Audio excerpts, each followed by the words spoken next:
இந்த சங்கமானது, எங்களுடைய வடதிசை இந்து நாடார் மகமை சங்கமானது 1919ஆம் ஆண்டு தொடங்கப்பட்டு முறையாக பதிவு செய்யப்பட்டு, பதிவு செய்தவுடன் காரப்பேட்டை வளாகத்திற்கு உள்ளாகவே 2 தொடக்க பள்ளிகள் தொடங்கப்பட்டது. அதன் பின்பு 1956ஆம் ஆண்டு காரப்பேட்டை ஆண்கள் மேல்நிலைப் பள்ளி தொடங்கப்பட்டது. 1959ஆம் ஆண்டு காரப்பேட்டை பெண்கள் மேல்நிலைப் பள்ளி தொடங்கப்பட்டது. அதன் பின்பு 1966ஆம் ஆண்டு காமராஜ் கல்லூரியானது காரப்பேட்டை மகமை, விருதுநகர் மகமை, அருப்புக்கோட்டை மகமை, திருமங்கலம் மகமை போன்ற, தூத்துக்குடி நாடார் மகமை போன்ற மகமைகளால் இணைந்து இந்த கல்லூரியானது 1966ஆம் ஆண்டு தொடங்கப்பட்டு 2 பாடப்பிரிவுகளை கொண்ட கல்லூரியாக தொடங்கப்பட்டது. அந்த கல்லூரி தற்போது கிட்டத்தட்ட 50 பாடப்பிரிவுகளை கொண்டு இப்பொழுது இயங்கி வருகின்றது. இந்த கல்லூரியிலே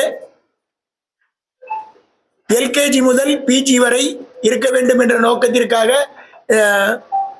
மெட்ரிகுலேஷன் பள்ளியும் சேர்த்து தொடங்கப்பட்டுள்ளது. நமதுடைய கல்லூரியினுடைய தரவரிசையிலே A+ குறியீடு பெறப்பட்டுள்ளோம் என்பதை இந்த தருணத்திலே கூறிக்கொள்கின்றேன். அதோடு மட்டுமல்லாமல் எங்கள் கல்லூரியில பெண்கள் கல்லூரி என்று தனியாக ஒரு பிரிவு 1921ஆம் ஆண்டு தொடங்கப்பட்டது.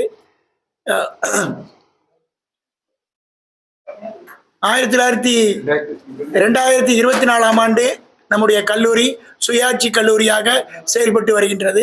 கல்லூரியிலே அனைத்து சமுதாய அனைத்து மக்களும் படித்து பயன்பெற வேண்டும் என்பதற்காக இந்த கல்லூரியிலே காரப்பேட்டை மகமையின் பாதியை என்டோமெண்டாக கொடுத்து இந்த கல்லூரியை சிறந்த முறையிலே நடத்தி வருகின்றார்கள். இந்த கல்லூரியினுடைய நோக்கம் அனைத்து மக்களும் பயன்பெற வேண்டும். அதோடு மட்டுமில்லாமல் இங்கே படிக்கின்ற அத்தனை மாணவர்களுக்கும் கேம்பஸ் இன்டர்வியூ அட்டன் பண்ணி படிக்கும்போதே தொழிலுக்கு செல்வதற்கு அது வழிவகை செய்யப்படுகின்றது. அதோடு மட்டுமில்லாமல் ஒவ்வொரு ஆண்டும் இந்த கல்லூரியிலே புதிய புதிய பாடப்பிரிவுகள் தொடங்கப்பட்டு வருகின்றது. இந்த நேரத்திலே கல்லூரியின் பெயரை களங்கப்படுத்தும் நோக்கத்தோடு ஒரு சில மாணவர்கள் செய்த தவற்றை இருக்கின்ற சில அரசியல் ஆதாயத்திற்காக சிலர் அவர்களை மூளைச்சலவை செய்து அவர்களை கல்லூரிக்கு எதிராக வழிநடத்தி வருகின்றார்கள். இந்த கல்லூரி அந்த வகையிலே யாரையும் எந்த விதத்திலையும் தனிப்பட்ட முறையிலே பார்ப்பது இல்லை என்பதை இந்த நேரத்திலே தெளிவாக சொல்லிக்கூட கடமைப்பட்டுகிறேன்.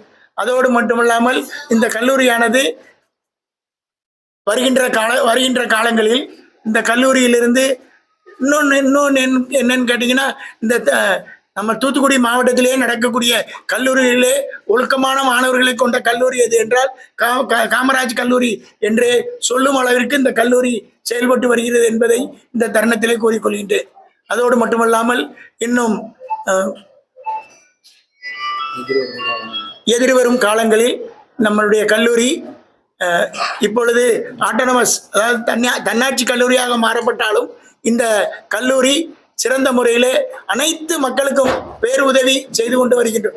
ஏன்னா இதில் நான் கடந்த முறை ஒரு மாணவன் 2 பெற்றோரும் இல்லாத, அதாவது நம்ம கல்லூரியில் பார்த்தீங்கன்னா சிங்கிள் பேரண்ட் உள்ள பையனுக்கு ஒரு குறிப்பிட்ட அளவு சலுகைகள் வழங்குகின்றோம். அதே போன்று 2 பெற்றோர்களும் இல்லாத மாணவர்களுக்கு நிறைய சலுகை, அதாவது ஒரு 90% அவங்களுக்கு சலுகைகள் பண்ணி அவங்கள இங்கே படிக்க வைக்கிறோம்.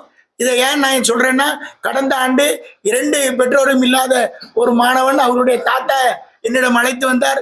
நான் சொன்னவுடன் அந்த பையனுக்கு பையன் 2 பெற்றோரும் இல்லாத பையன் என்று தெரிந்து அவனுக்கு நிறைய சலுகைகள், ஃபீஸ் கன்செக்ஷன் மேல் அவனுக்கு சேர வேண்டிய அத்தனை உதவிகளையும் செய்து இந்த கல்லூரியிலே சிறப்பாக நடத்தி கொண்டு வருகின்றார்கள். இப்போ தற்போது ஒரு மாணவனுடைய ஒழுக்கக்கேடு காரணமாக கல்லூரியிலே அவன் மேல் நடவடிக்கை எடுக்கப்பட்டது.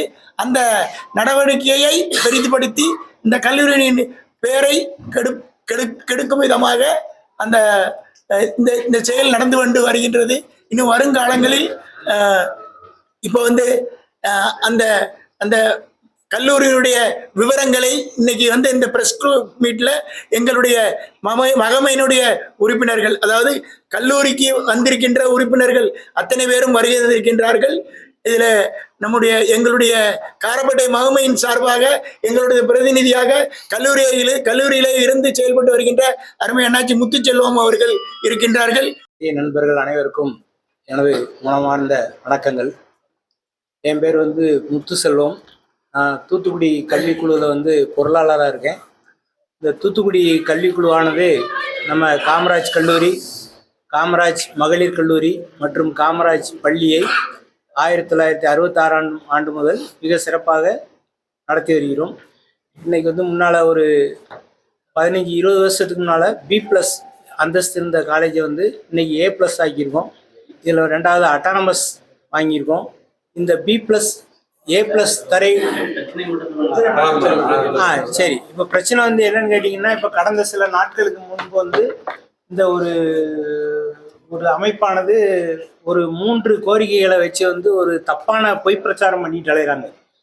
அதில் வந்து என்னன்னா, ஒரு நேசமணி என்ற மாணவனை நிரந்தர நீக்கத்தை ரத்து செய்து கல்லூரியில் சேர்த்திடுக, கல்வி கட்டண கொள்ளை நடத்தும் கல்லூரியை தமிழக அரசை ஏற்று நடத்திட, அரசு நிர்ணயித்த கல்வி கட்டணத்தை அமல்படுத்த நடவடிக்கை எடுத்துடுது. இதில் வந்து என்னன்னு கேட்டிங்கன்னா, இதில் அவங்க ஹெட்டிங் வந்து எப்படி போடுறாங்கன்னா, இந்த SFI மாவட்ட நிர்வாகி காமராஜ் கல்லூரி கல்வி கொட்டனை தடுக்க போராடிய அப்படின்னு சொல்லி போடுறாங்க.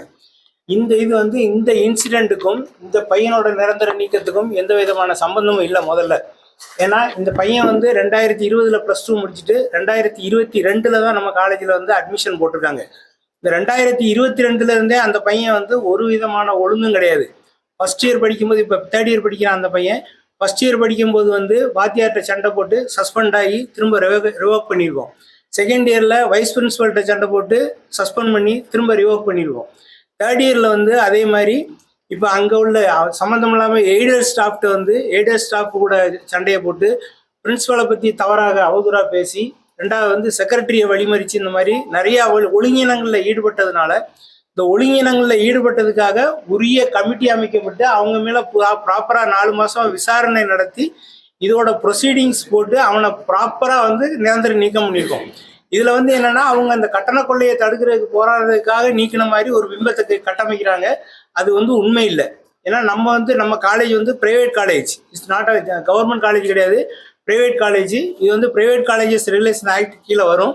இதில் வந்து நம்மகிட்ட 50 பிரிவு வந்து நம்மகிட்ட பாடப்பிரிவு இருக்குது. இதில் வந்து ஒரு 10 பிரிவு வந்து எய்டட்லேருந்து நடத்துகிறோம். அந்த எய்டட்லேருந்து நடத்துறதுக்கு ஸ்டாஃபோட சம்பளம் மட்டும்தான் கவர்மெண்ட்லேருந்து கொடுக்குறாங்க. மற்றபடி அந்த பையனுக்கு மின்சார வசதி, கழிப்பறை வசதி, ரூமில் உள்ள வசதி, நோட்டு புத்தகங்கள், சர்டிஃபிகேட் கோர்ஸு, பிளேஸ்மெண்ட்டு, இது அவ்வளவுமே வந்து நம்ம கல்லூரியிலேருந்து அந்த பையனுக்கு எல்லாத்துக்குமே வழங்கிக்கிட்டு இருக்கோம்.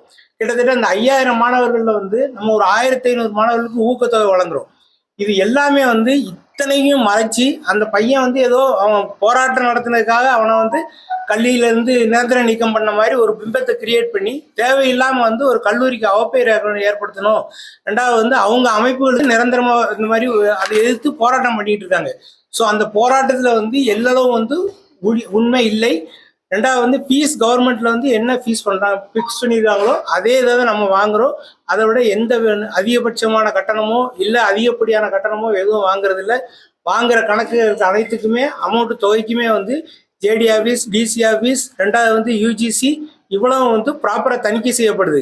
இது எல்லாமே வந்து நமக்கு வந்து societies registration act, UGC act, private colleges act, இந்த இது போக நம்ம காலேஜோட சட்டத்திட்ட புத்தகம் இருக்குது. இது எல்லாத்துக்கும் உட்பட்டு தான் நடத்துகிறோம்.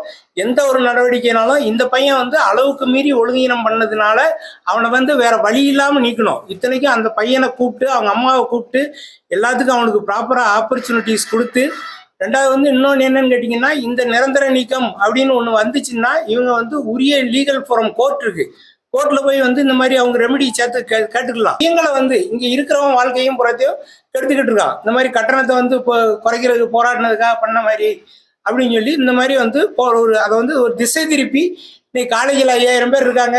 இந்த 5000 பேர்ல நம்ம அமைப்புக்கு வந்து உறுப்பினர் சேர்க்கை அதிகப்படுத்தணுங்கிறதுக்காக வேண்டி இந்த மாதிரி ஒரு தேவையில்லாத பிரச்சனையை கிளப்பியிருக்கான். இது வந்து ஒரு தனிப்பட்ட மனிதன் தனிப்பட்ட ஒழுங்கீனத்துக்காக இது எடுக்கப்பட்ட வந்து நடவடிக்கை. இது வந்து சட்டத்துக்கு உட்பட்டு எல்லா விதிகளுக்கும் உட்பட்டு மாணவர்களுக்கு வந்து கோட் ஆஃப் கண்டக்ட் இருக்கு. இதுக்கு உட்பட்டு அந்த இதைப்படி முறைப்படி ஃபாலோ பண்ணி இந்த நடவடிக்கை வந்து எடுத்திருக்கோம். ஸோ அந்த பையங்க சொல்றதுலையோ அந்த அமைப்புகள் சொல்றதுலையோ எந்த விதமான உண்மை இல்லை. இது சம்பந்தமா ஏற்கனவே நாங்கள் கலெக்டர் எல்லாத்துக்கும் பெட்டிஷன் கொடுத்துருக்கோம். இப்போ இன்னைக்கும் அவங்க அண்ணாச்சி விநாயகமூர்த்தி அண்ணாச்சி சார்பாக வந்து இன்னைக்கு அவங்க வந்து மாவட்ட தலைவர்கிட்ட பெட்டிஷன் கொடுக்குறேன்னு சொல்லியிருக்காங்க. அதுக்கு வந்து உரிய ஏற்பாடு பண்ணிக்கிட்டு இருக்கோம். வடிவமைக்கிறாங்க, அது உண்மை இல்லை என்பதை தெரியப்படுத்துறதுக்காக தான் இந்த பத்திரிகையாளர் சந்திப்பு ஒன்று. அது எல்லாத்துக்கும் வந்து உங்களுக்கு நாங்கள் தெரியப்படுத்திக்கிறோம்.